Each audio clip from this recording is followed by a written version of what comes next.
Hello and welcome to Go Beyond Betty. Today we are going to make delicious black beans. And I know you can easily buy black beans in a can, but they're not super delicious. It's good when you're in a pinch and you need them, but I want to show you how to make some amazing black beans today. You're gonna be like, oh my gosh, I didn't know that black beans could be this good. Yes, they can. It's like going out to a restaurant and having those delicious black beans. We're gonna be able to make those today. And the best part, you can make a couple pounds if you wanted to and easily freeze them in quart bags. They thaw pretty quickly and you can have them any night that you want, especially for like a fun cooking taco night.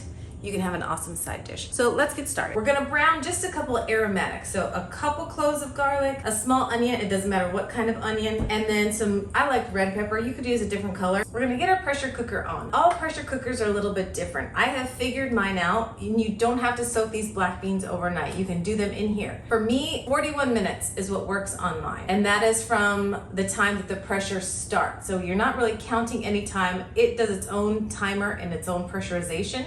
So it only is counting down from the time that it is locked and sealed and you can't open it. Good and bad, pressure cookers can be amazing, but you have to figure them out. So we're gonna get this turned on. I use the hottest setting, which is meat. All right, so while it's heating up, I'm just gonna put a little, I use avocado oil. You could use any neutral oil in the bottom of the pan. And I think I'm only gonna use, I think 2 to 3 cloves would be fine. And a good way to just get the skin off of your garlic. So have it on its side, give it a little pound, and then they should easily peel. Sometimes you can kind of just twist the top part and it peels right off. I'm just gonna give them a super rough chop.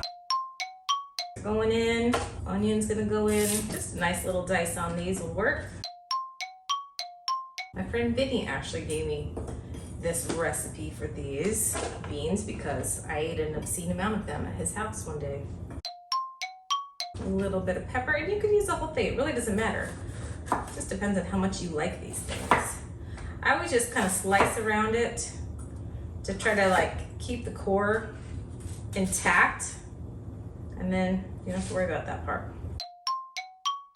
I will say even picky little kids love these beans. I know my nephew, he's now 4, but even when he was 6 months old and just starting to try out food, he loved these beans. So we just want to soften them. Once they're softened, we'll add our black beans. I don't have an extension cord. It's not really on.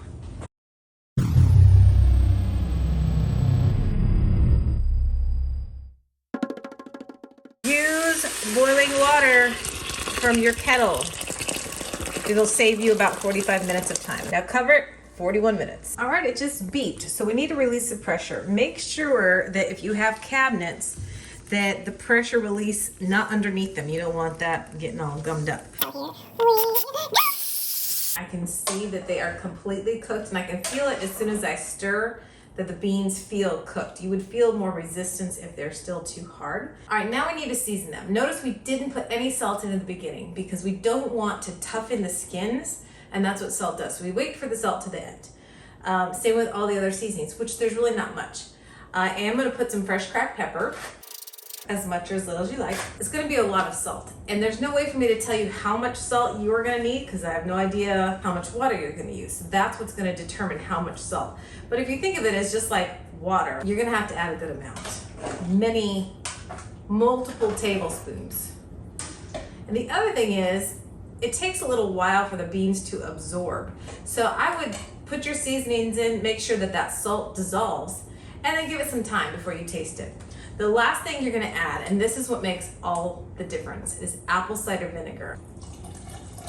About 3 capfuls.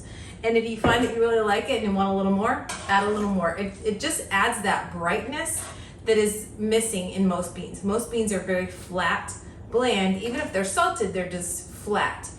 The apple cider vinegar is going to give it that brightness that it is missing. I'm gonna let these sit for a little bit before I taste them. So a couple things you can do with black beans. There's a million. Make soup or do something like that with it. I might drain some so that they don't have any liquid, and maybe those are gonna go on like sheet pan nachos or something. But you can obviously use them as a side dish, do a burrito bowl.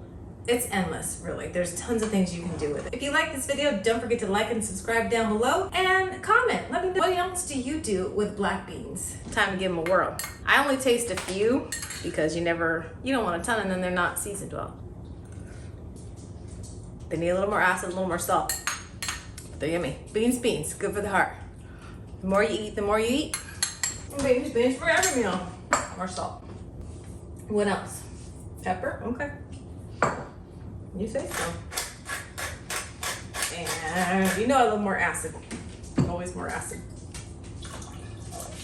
A lot of acid. Nom nom nom.